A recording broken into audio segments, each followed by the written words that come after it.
জেলা প্রশাসক যেহেতু সরকার, কেন্দ্রীয় সরকারের পক্ষে জেলা প্রশাসক ডিস্ট্রিক্টে কাজ করে, তো যদি সরকার সরাসরি নেমে পড়ে, হ্যাঁ, তাহলে তো বাজারে একটা ইতিবাচক প্রভাব পড়বে।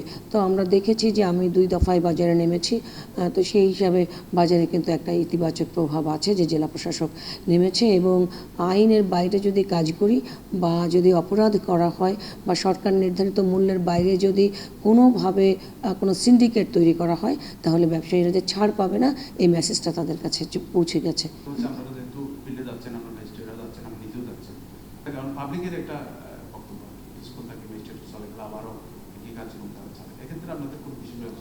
এক্ষেত্রে কিন্তু আমরা বলেছি যে এটা তো চট্টগ্রাম একটা বড় শহর, আমার ম্যাজিস্ট্রেট তো মনে করে প্রত্যেক দিন আমার 4টা অভিযান চলে, তো আমার 4টা বাজারে যেতে পারবে, আরও তো অন্য অনেক জায়গায় আছে। তবে আমি বলেছি যে যদি এরকম কোথাও কোনো দামের অনেক হেরফের দেখা যায়, বিশেষ করে ভোজ্য তেল সহ ভোগ্য পণ্য যেগুলি, সেক্ষেত্রে আমাদের কাছে আমাদের হটলাইন নাম্বার আছে, আমাদের জেলা প্রশাসনের ওয়েবসাইট রয়েছে, বা জেলা প্রশাসক হিসেবে আমি সবসময়ের জন্য কিন্তু বিভিন্ন অভিযোগ শুনে থাকি, তো আমাদের কাছে জানাবে, আমরা ব্যবস্থা নেব। সঙ্গেই কিন্তু আমরা ড্রাইভ দিয়ে দিচ্ছি। আমাকে একজন বলেছে যে 180 টাকা করে এক জায়গা সয়াবিন তেল বিক্রি হয়েছে কাজীর দেউরি বাজারে। সঙ্গে আমি জাস্ট রিপোর্টটা পেয়েছি, সাথে আমার এডিএমকে বলেছি, এডিএম টিম পাঠিয়ে দিয়েছে। আমরা ব্যবস্থা নিচ্ছি, ইনফ্যাক্ট কোথাও বসে নেই। তবে মানে আসার কথা হচ্ছে, ভালো লাগার বিষয় হচ্ছে যে এবারে রমজানে আমরা সবাই মোটামুটি একটা স্বস্তিতে রমজানটা উদযাপন করতে পারছি, বিশেষ করে চট্টগ্রাম আঙ্গিকে।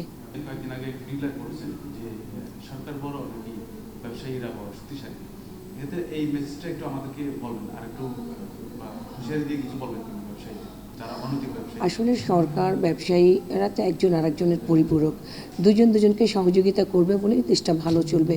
তো আমাদের যারা ব্যবসায়ী মহোদয়রা আছে, আমরা বলেছিলাম যে তেলের যদি সিন্ডিকেট হয় তাহলে আমাদের 0 টলারেন্স, কিন্তু ব্যবসায়ী মহোদয়রা আমাদের যে সেই দিনের মিটিংয়ের পর থেকে তারা আমাদের প্রতি, সাধারণ ভোক্তার প্রতি সহনশীল থেকেছে বলেই কিন্তু কম দামে তেল ছেড়েছে এবং সেটা বাজারে তার প্রভাব পড়েছে। এখন আমরা একেবারে খুব ডিসাইডেড ছিলাম যে কোনোভাবেই 160 টাকার উপরে যাতে তেল না যায়। ব্যবসায়ী মহোদয়রাও কিন্তু টিকে গ্রুপের যিনি আপনার আছেন, পরিচালক মহোদয় আছেন, উনি আমাদেরকে আশ্বস্ত করেছিলেন যে আমরা 160 টাকাই আপনারা তেল বিক্রি করতে পারবেন খুচরা বাজারে।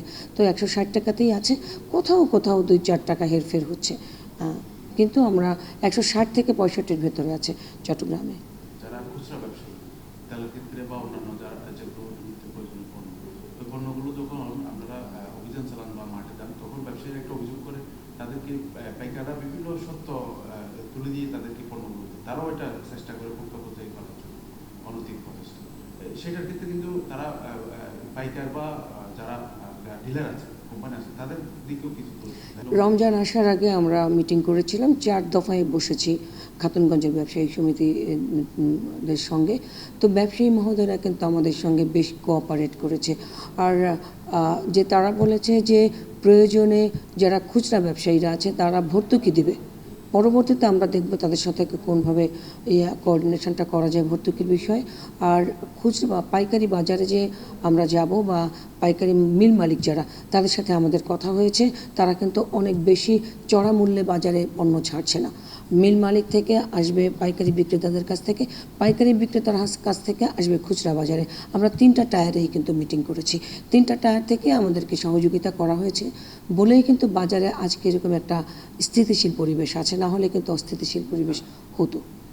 তো ব্যবসায়ীরা আমাদেরকে মোরাললেস কিন্তু হেল্প করছেন। রমজান মাসে তো আমরা বিগত অনেক বছর ধরে দেখেছি যে দ্রব্যমূল্যের দামটা অনেক স্কাই হাই থাকে, তো সেই হিসাবে কিন্তু এবছর বাজারের অস্থিরতা কম, দ্রব্যমূল্যটা আমাদের যারা সাধারণ ভোক্তা তাদের ক্রয় ক্ষমতার ভেতরে কিন্তু রয়েছে। এটা সারা বাংলাদেশের প্রেক্ষাপটেই যদি বলা যায়। আর আমাদের চট্টগ্রামের আঙ্গিকে যদি বলি, তাহলে কিন্তু আপনারা নিজেরাই তো মাঠে ভিজিট করেন, দ্রব্যমূল্যের কিন্তু ঊর্ধ্বগতি নেই। আমরা নির্ধারণ করে দিয়েছিলাম যে 160 টাকা মূল্যে বাজারে খুচরা তেল বিক্রি হবে, ভোজ্য তেল, সেই 160 থেকে 65 আছে কিন্তু, অথচ অন্যান্য জায়গায় কিন্তু অন্যান্য ডিস্ট্রিক্টে আপনার এর থেকে বেশি 175, 80, 90 টাকা করে বিক্রি হচ্ছে। আমাদের এখানে শসা বা বিশেষ করে ইফতার আইটেমে যে বিষয়গুলো থাকে, শসা বলেন, ছোলা, তারপরে লেবু, আমাদের যে গরুর মাংস, এইসব গরুর মাংস 750 টাকা করে বিক্রি হচ্ছে। তো আমরা মূলত কাপড়ের দোকানে আমরা ভিজিট করেছি। আমরা কিন্তু কাপড়ের মালিকদেরকে বলেছি যে ইনভয়েসের সঙ্গে যদি বিক্রির অনেক বেশি আকাশ পাতাল পার্থক্য থাকে তাহলে কিন্তু আমরা তাদের দোকানগুলি সিলগালা করে দিব। এটা ব্যবসায়ীদের জন্য একটা বড় ধরনের মেসেজ যে প্রশাসন ভাইব্রেন্ট রয়েছে। এছাড়াও কিন্তু আমাদের জেলা প্রশাসনের অভিযান চলছে। আমরা উপজেলা নিয়ে আমরা চট্টগ্রাম জেলায় মোট 400টা অভিযান করব।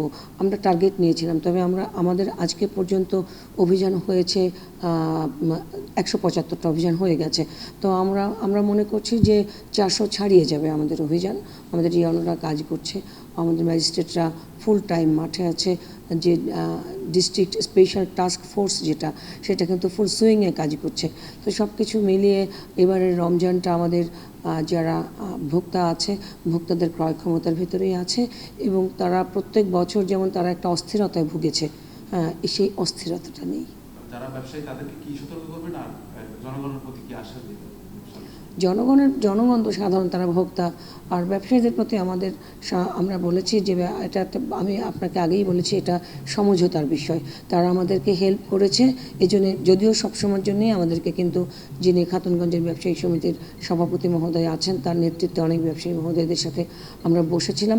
তারা কিন্তু আমাদেরকে বলেছিলেন যে আমরা জেলা প্রশাসনের পাশে থাকব এবং সরকারের পাশে থাকব। তারা কিন্তু তাদের কথা রেখেছেন বলেই কিন্তু আজকে আমরা আমাদের চট্টগ্রামে এত সুন্দর একটা পরিবেশে আমাদের রোজা উদযাপন করতে পারছি।